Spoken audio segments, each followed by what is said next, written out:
ఆ మాట అనాల్సింది ఇంకా అల్లుడు కాని అల్లుడైన మీరు కాదు, సాక్షాత్తు మా వదిన గారు.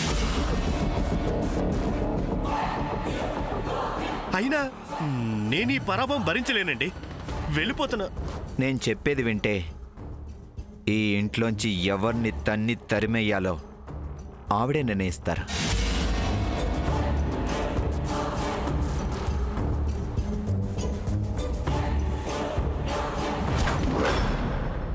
ఏంటల్లుడు గారు మీరనేది? ఆ కేసు తీసింది ఎవరో నాకు తెలుసు.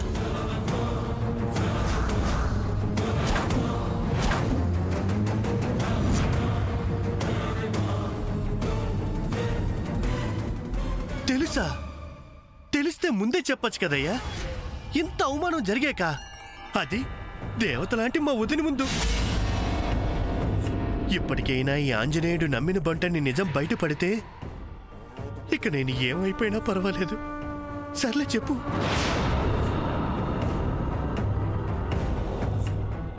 ఇంట్లో వాళ్ళ, బయట వాళ్ళ, బయట నుంచి వచ్చిన ఇంట్లో వాళ్ళ, ఎవరు వాళ్ళు?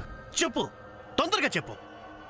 ఈ ఇంట్లో ఎప్పుడూ లేనిది ఇప్పుడే జరిగిందంటే అది ఈ మధ్యన వచ్చిన వాళ్ళ పని అయి ఉంటుంది కదా.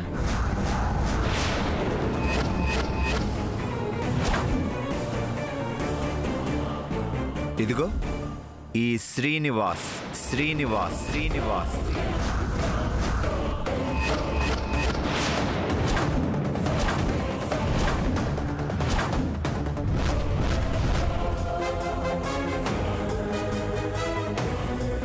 I mean Yadagiri.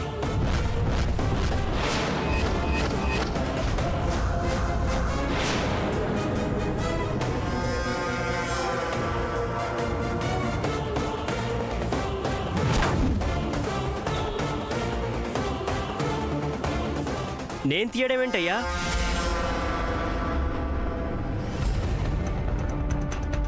లేదయ్యా, మీరనే తప్పు.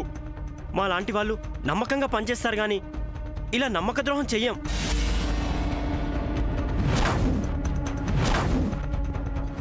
నమ్మక ద్రోహం చేస్తున్నావో లేక నమ్మించి మోసం చేయాలని చూస్తున్నావో నేను తెలుస్తానుగా.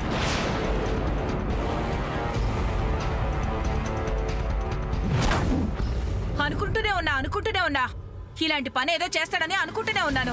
నేను ఏ ఇంట్లో పని చేసినా ఆ ఇంటిని సొంత ఇంట్లో చూసుకుంటానని, ఆ ఇంట్లో వాళ్ళని బంధువుల్లా చూసుకుంటానని అంటే ఏమిటో అనుకున్నా. దాని అర్థం ఇదే నాయనా? తాళాలు దొంగిలించటమా? ఓరి దుర్మార్గుడా! అమ్మో అమ్మో!